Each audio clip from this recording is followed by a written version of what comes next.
একজন ভাই প্রশ্ন করেছেন, কোন শিক্ষক তার ছাত্রকে মারধর করতে পারবে কি? যদি শাস্তি দেওয়ার অনুমতি থাকে, শরীয়তের পক্ষ থেকে থাকে, তাহলে এর পরিমাণটা কি? আচ্ছা, ইদানিং আমরা এটা প্রায় শুনি, বিভিন্ন ভিডিও চিত্রে আমরা এটা দেখেও থাকি। শাসন করা তারই সাজে, সোহাগ করে যে। তো এই বিষয়টা হলো, এখানে মানে ধরাধরিও নাই, আবার ছাড়াছাড়িও নাই, একটা কথা আছে। আমি যতটুকু পারছি সহজ করে বলার চেষ্টা করছি। বিভিন্ন ফিকহের কিতাবে বিভিন্ন ব্যাখ্যায় আসছে, তবে শিক্ষক শাসনের নিমিত্তে, তার সংশোধনের নিমিত্তে, তার পরিবর্তনের নিমিত্তে, তাকে আদব আখলাক শেখানোর জন্য, তার সৎ উদ্দেশ্যে উনি যদি মৃদু, এটাকে মৃদু বলবো, মৃদু শাসন তিনি করতে পারেন। হয়তো একটু চোখ রাঙ্গানো, হয়তো একটু মৃদু প্রহার করা যেতে পারে, তবে অমানবিক হওয়া যাবে না, পাশবিক কোনো আচরণ করা যাবে না। এটা অত্যন্ত নিন্দনীয়। কিছু কিছু ভিডিও চিত্র অনেক সময় আমরা লক্ষ্য করে দেখি। অবশ্যই উনি মানসিক রোগী, যদি কোনো শিক্ষক কাতারে থেকে যদি এটা করে থাকেন, উনি মানসিক রোগী হবেন, অথবা মেজাজের ভারসাম্যহীন ব্যক্তি তিনি। তার ওই আয়াতটা অবশ্যই খেয়াল করা দরকার।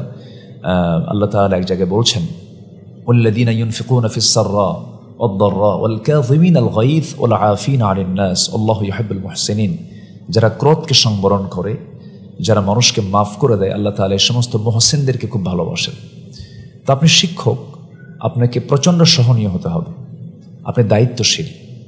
প্রত্যেক দায়িত্বশীলকে তার দায়িত্ব সম্পর্কে কিয়ামতের দিন প্রশ্নের সম্মুখীন হতে হবে। এই জন্য আপনার দ্বারা যেন ছাত্র নির্যাতিত না হয়, এটা আপনাকে চরমভাবে খেয়াল করতে হবে। ছাত্র তো ছাত্রই, সে শিশু থেকে তাকে ছাত্র বলা যেতে পারে, তবে শিশু লেভেল পর্যন্ত বাবার মতো, বড় ভাইয়ের মতো, নিজের ছেলের মতো করে এরকম চোখে দেখে আদরের করে, অত্যন্ত স্নেহের পরশ দিয়ে, অত্যন্ত যত্নের সাথে আপনি যদি তাকে যদি লালন না করেন, তার দিকে খেয়াল না করেন, আল্লাহ তাআলা কিয়ামতের দিন কিন্তু আপনি শিক্ষক, আপনাকে আল্লাহ তাআলা অবশ্যই পাকড়াও করে ফেলবেন। এজন্য শাসন করুন, কিন্তু নিয়ন্ত্রণহীন নয়।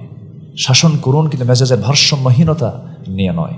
শাসন করুন, যে শাসনের মধ্য দিয়ে আপনি তাকে পরিবর্তন করতে পারবেন, তাকে চেঞ্জ করতে পারবেন। এর কথাই হতে পারে, এটা চোখ রাঙ্গানির, হালকা চোখ রাঙ্গানির মধ্য দিয়ে হতে পারে, আপনার চোখের ভাষায় হতে পারে। আপনি কেন একটা বড় লাঠি নিয়ে, অথবা আপনি হাত দিয়ে, পা দিয়ে লাথি মেরে আপনি তাকে আহত করে ফেলবেন, রক্তাক্ত করে ফেলবেন? এটা তো আপনার শাসন না, এটা আপনার মানসিক ভারসাম্যহীনতা, অথবা আপনার এটা দানবতা, পাশবিকতার একটা চরিত্র আপনি উন্মোচন করলেন। আল্লাহ তাআলা এ ধরনের অনিষ্ট কর্ম থেকে প্রত্যেক শিক্ষা প্রতিষ্ঠানের শিক্ষকদেরকে আল্লাহ তাআলা এই সমস্ত অপকর্ম থেকে, আমি এটা অপকর্মই বলবো, জঘন্য কাজই বলবো আমি, কারণ প্রত্যেক সন্তান তার বাবা মার কাছে বড় সম্পদ, একটা আমানত। সে আমানত আপনার কাছে আছে, আপনি এটাকে অত্যন্ত যত্নের সঙ্গে খেয়াল করবেন। আল্লাহ রাব্বুল আলামিন আমাদের সবাইকে বোঝার তৌফিক দান করুন।